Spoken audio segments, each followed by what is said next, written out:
Hello everyone and welcome back to magnet brains. मैं हूं सलोनी राजपूत, आपकी मैथ्स एक्सपर्ट, और आज हम पढ़ने जा रहे हैं टाइप्स ऑफ ग्राफ्स। मैंने पिछले लेक्चर में आपको इंट्रोडक्शन दिया था हमारे इस चैप्टर का, इंट्रोडक्शन टू ग्राफ्स का, जिसमें मैंने आपको ग्राफ की प्रॉपर डेफिनेशन के साथ उसका मतलब समझाया था और कहाँ कहाँ यूज हो सकता है ग्राफ, क्यों ग्राफ की जरूरत पड़ती है, ये सारे कंसेप्ट हमने देख लिए थे इसके जस्ट पिछले वाले वीडियो में। सो अगर आपने किया है मिस तो बिल्कुल मिस नहीं करें। हमने अभी अभी चैप्टर किया है शुरू, आज तीसरा ही वीडियो है हमारा, तो पिछले 2 वीडियो भी जरूर देख लीजिए सो दैट आपकी क्या है ना, कुछ भी चीज मिस ना हो। नहीं तो फिर आप लोग कहते हो कि अरे मैम ये रह गया वो रह गया। अगर पूरा प्रॉपरली फॉलो करोगे तो कोई भी पॉइंट नहीं छूटने वाला और आपको डाउट्स भी नहीं आएंगे। सो आज जैसे कि मैंने बताया हमारे लेक्चर में हम टाइप्स ऑफ ग्राफ देखेंगे।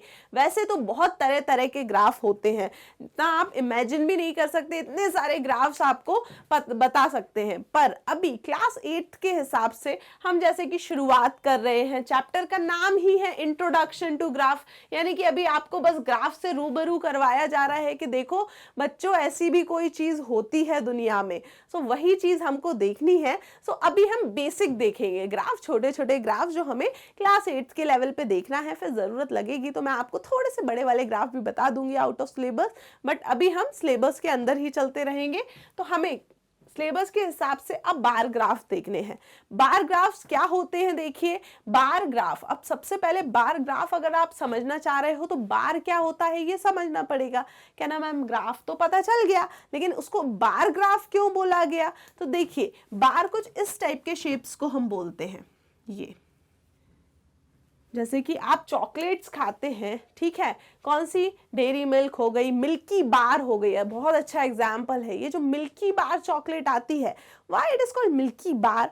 बार एक तरीके से वो जो शेप में चॉकलेट्स आ रही हैं उस शेप को हम बार बोल रहे हैं कि एक बार है उसका, है ना। तो कभी भी हम ग्राफ बनाते हैं तो हम एक्सिस के थ्रू बनाते हैं ग्राफ। ये जो हॉरिजॉन्टल लाइन होती है इसको हम एक्स एक्सिस बोलते हैं, और ये जो वर्टिकल लाइन हम ड्रॉ करते हैं इसको हम वाई एक्सिस बोलते हैं। ठीक है, अब ये जो एक्स एक्सिस वाई एक्सिस है ये इस तरफ भी जा सकती है, ऐसा कुछ नहीं है कि सिर्फ यहीं रहे। तो अगर वो बीच वाला पॉइंट को हम बोल देंगे वो ओरिजिन पॉइंट, जहां से शुरुआत हो रही है, और ओरिजिन के राइट साइड अगर एक्स एक्सिस है तो ओरिजिन के left side x dash axis कहेंगे। रहती वही एक्स ही एक्सिस है क्योंकि हॉरिजॉन्टल एक्सिस है, उसको तो एक्स एक्सिस ही कहेंगे। अंतर ये रहता है कि ओरिजिन से राइट साइड पे वो जो चीज वैल्यूज आती हैं प्लस की होती हैं, और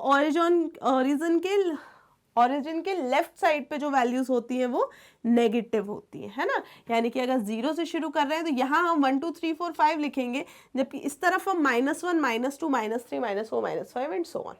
सेम कहानी है वाई एक्सिस की। ओरिजिन से अगर ऊपर जाओ तो वाई एक्सिस की वैल्यू प्लस में आएंगी, और ओरिजिन से अगर नीचे जाओ तो वाई एक्सिस की वैल्यू क्या आएंगी, माइनस में। तो इसको हम वाई डैश एक्सिस कह देंगे। यानी कि यहाँ पे क्या होगा 1 2 3, तो नीचे -1 -2 -3, यहाँ पे 1 2 3, तो इस तरफ -1 -2 -3। समझ में आया।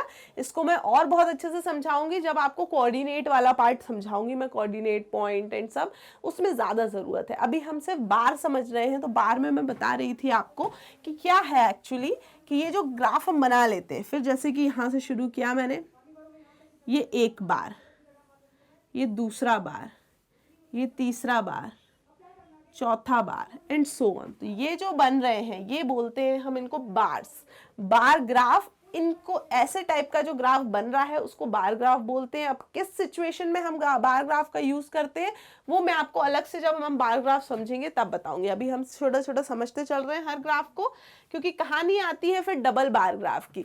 तो बार ग्राफ और डबल बार ग्राफ में क्या डिफरेंस है देखिए। तो देखो बार ग्राफ आपका कैसा बन रहा है, ऐसा, ठीक, सिंगल सिंगल बार है, एक एक बार है ये, ठीक है। ये आप शेड कर सकते हो कि वो थोड़ा सा डिफरेंशिएट हो जाए वहां पे आपके ग्राफ पेपर पे। तो ये आपका बार, और डबल बार ग्राफ में मतलब 2 बार्स हम बिल्कुल अटैच करके एक साथ बनाएंगे। ये एक बार, ये दूसरा बार, ठीक है, फिर ये एक बार, ये दूसरा बार। अब कौन सा छोटा कौन सा बड़ा बनेगा वो क्वेश्चन के हिसाब से जब हम करेंगे तो आपको समझ में आ जाएगा। तो जब दो दो बार एक साथ बनते जाएं थोड़े थोड़े गैप से, तो दो बार्स लेकिन अटैच होना चाहिए, तब वो डबल बार ग्राफ कहलाता है। ठीक है, नेक्स्ट देखेंगे हम देखना है हमको पाई ग्राफ, पाई चार्ट या सर्कल ग्राफ। तो pie graph, pie chart, circle graph क्या होता है देखिए।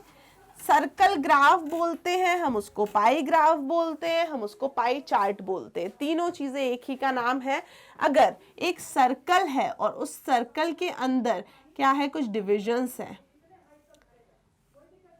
तो उसको हम बोलेंगे pie chart, pi graph, circle graph. For example ये जो पूरा सर्कल है, ये पूरा 100% मानूंगी मैं कि 100% है, तो यहाँ पे मैं देखूंगी 40% कुछ चीज़ है, 10% कुछ चीज़ है, 20% कुछ चीज़ है, कितना बचा 5% कुछ चीज़ है, तो 40, 50, 60, 70, 75, 80, 90, 100। ठीक हो जाएगा।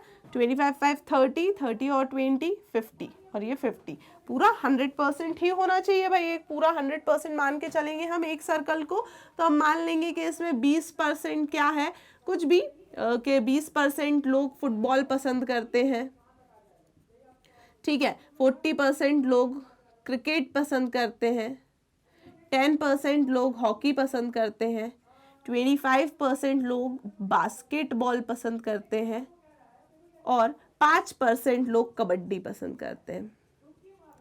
ठीक, तो ये एक किसका ग्राफ हो गया कि कुछ लोगों का ग्राफ, एक पर्टिकुलर सिटी में कितने % लोग कौन सा गेम पसंद करते हैं, तो उस ग्राफ को हमने एक पाई चार्ट या पाई ग्राफ या फिर सर्कल ग्राफ की हेल्प से हमने बता दिया। तो ये ऐसा दिखता है कुछ सर्कल ग्राफ या आपका पाई ग्राफ। नेक्स्ट हमें जो देखना है वो है हिस्टोग्राम। अब हिस्टोग्राम भी bar graph, double bar graph जैसा ही होता है, बस अंतर क्या है अपने हिस्टोग्राम में कि यहाँ जो हम गैप छोड़ रहे हैं बार के बीच में, हिस्टोग्राम में हम बिल्कुल गैप नहीं छोड़ेंगे, ये यहाँ से ऐसा लगा रहता है। इसमें जो बार है, हिस्टोग्राम में भी हम बार्स ही बनाते हैं, पर इसके जो बार हैं ये एक दूसरे से चिपके हुए रहते हैं। तो एक तरीके से मैं कह सकती हूँ कि जब कंटिन्यू कोई चीज़ चेंज होना बताना चाह रहे हैं हम, तब उस केस में हम हिस्टोग्राम का हेल्प करेंगे। तो देखो ये होगा आपका बार ग्राफ, ये डबल बार ग्राफ, और ये हिस्टोग्राम। अब डेफिनेशन के साथ इनका सब यूजेस मैं सब अलग अलग लेक्चर बनाऊंगी इन सब के ऊपर, तब आपको बहुत अच्छे से समझ में आएगा। अभी डिफरेंस देखते चलो। हिस्टोग्राम हो गया। अब नेक्स्ट देखो लाइन ग्राफ। लाइन ग्राफ क्या होगा, कहीं भी लाइंस बन रही हैं एक ग्राफ में, तो ये क्या हो जाएगा, लाइन ग्राफ हो जाएगा। ठीक है, और वही लाइन ग्राफ से ज़्यादा अलग नहीं होता लीनियर ग्राफ। लीनियर ग्राफ में भी लाइन बनती है, बस इसमें जो होता है, जो लाइन है उसमें एक कंडीशन है कि वो बिल्कुल क्या होना चाहिए, टूटी हुई नहीं होना चाहिए, एक स्ट्रेट लाइन जाना चाहिए, कहीं से भी कहीं तक जाए वो मतलब नहीं है, कंटिन्यूअस होना चाहिए वो लाइन। ठीक है, तो वही चीज़ है लाइन ग्राफ, लीनियर ग्राफ, हमारा bar graph, double bar graph, pie chart, histogram, ये सब हमने देख लिया छोटे छोटे फॉर्म में। अब इनकी डेफिनेशन वाइज हम लेक्चर शुरू करेंगे। अगले लेक्चर में मैं आपको बार ग्राफ के बारे में ब्रीफली एक्सप्लेन करूंगी हर चीज। सो मिलेंगे तब वहां हम with bar graph in next lecture. Till then आपको क्या करना है पता है आपको, आप विजिट कर सकते हैं हमारी ऑफिशियल वेबसाइट जो कि है magnetbrains.com। वहाँ आपको क्लास 4 से लेके क्लास 12 तक सारे सब्जेक्ट्स के नोट्स, वीडियो लेक्चर्स सब कुछ अवेलेबल है एक सिस्टमैटिक मैनर में। सो जल्दी से अपग्रेड कर लीजिए मैग्नेट ब्रेन्स प्लस में, so that for complete course, पूरे कंप्लीट कोर्स के लिए मैग्नेट ब्रेन्स प्लस ही रहेगा आपकी सही चॉइस। इसकी सारी डिटेल्स आपको यहाँ डिस्क्रिप्शन बॉक्स में मिल जाएंगी। So keep studying and thank you so much for watching.